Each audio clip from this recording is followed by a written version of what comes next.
Hello everyone, I am Paul McGuire Grimes from Paul's Trip to the Movies, here with my review of Mary, Queen of Scots. It stars Saoirse Ronan as Mary Stuart, who was the Queen of Scotland. She is French and Catholic, and learns that if she gets married or pregnant, it will alter the succession of the throne from her cousin, Elizabeth I, played by Margot Robbie, who is English and Protestant. It also stars Guy Pearce, David Tennant, Brendan Coyle, Joe Alwyn, and Gemma Chan. This is directed by Josie Rourke, who is making her feature film debut after a very successful run in theater in the West End. I want to tell you up front that the marketing of this movie is really misleading.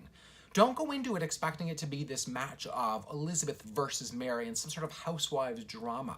I really think that both women ideally want what's best out of each other, but are then threatened by the men who are spewing lies and hearsay, hoping to really drive a wedge in their relationship as cousins. It's written by Beau Willimon, who was the creator and showrunner of House of Cards. And as you can maybe guess, he definitely brings out the parallels to modern day politics.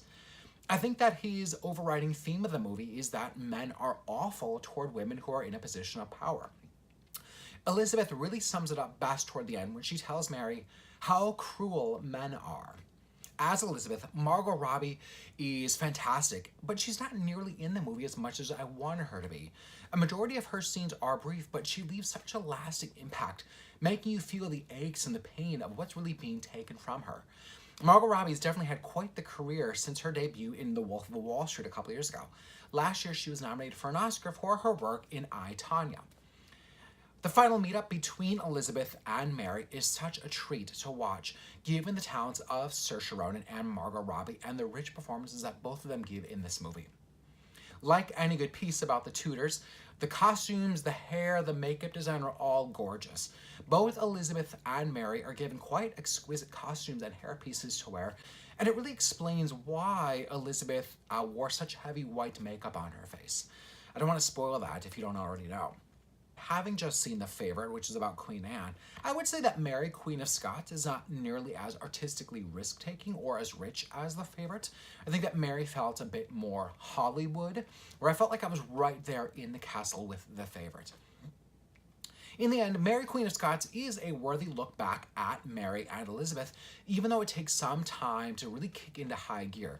The first half is quite slow and boring, and I really spent too much time trying to keep all the men straight in terms of whose side they were on.